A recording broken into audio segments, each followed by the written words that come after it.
Greg, can you hypnotize 2 people at once? Given that they may have different personalities, the personality has nothing to do with it.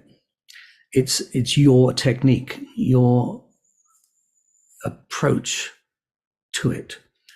Now, what is implied by hypnotizing 2 people at once is like, and what implied by Greg's question is that different personalities will respond in different ways. Yeah, that is true.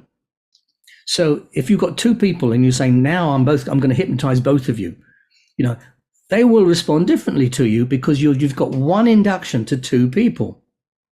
Okay. And the induction may not fit both people. Okay. So how would you induce hypnosis in 2 people, and why? Okay. Well, there is a context where you might want to do that. So let's look at how you would do it. We know I use the concept of embedded commands and analog marking, which is what NLP called what Erickson did in terms of his implying and placing emphasis on certain commands within a sentence or a phrase. So, so if, for example, and let's look at the context as well, because that will make more sense. If I have, let's say, a mother and son come in for therapy, the son is the client, the mother is there for support. I'm going to hypnotize the child in front of the mother. It's a bit spooky, a bit weird for the child. Okay. However, let's say the child is nervous. What do I want to do? I want the child to feel comfortable and relaxed. It's not dangerous. It's not a crazy situation. The mother's sitting there.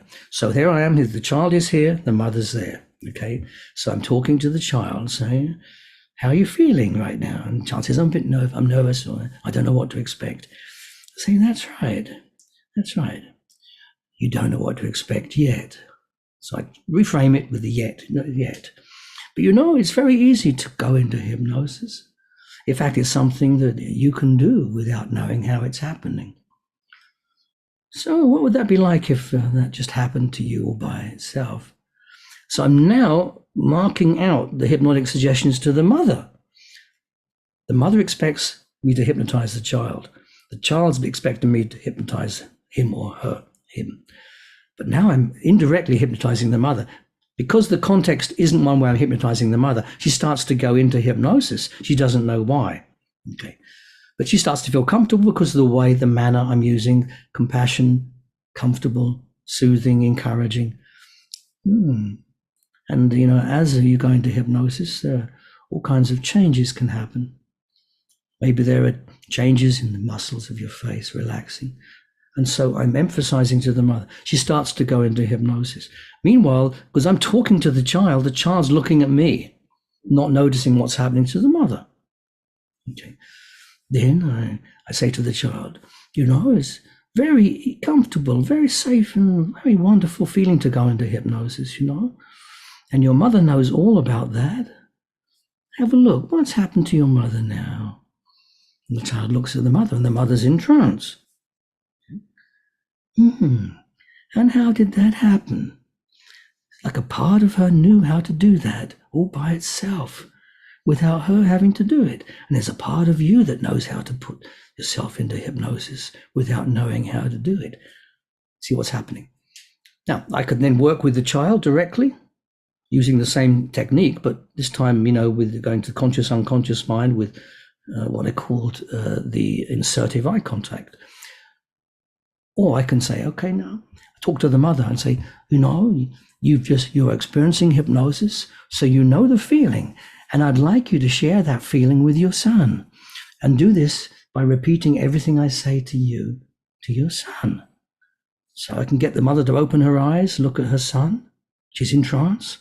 And I say, so just repeat everything now as you look at your son. I say, you can feel comfortable. She looks at her son and says, you can feel comfortable. This is a lovely feeling. This is a lovely feeling.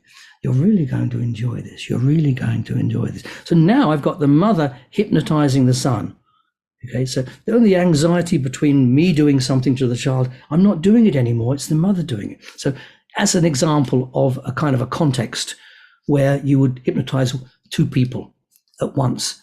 But what you're doing here, of course, is not hypnotizing with the same technique at the same time. You're doing one before the other. If you want to do them both simultaneously, you can do that, But what you do is you change the technique as you go from one person to the other, and come back again, and come back again, come back again, come back again. Let's say one person closes their eyes, the other one doesn't close their eyes. You wouldn't say the same suggestions to close your eyes to the person whose eyes are already closed. So you do it that way. You're having to think on two levels, of course, but that's how you can do it, Greg.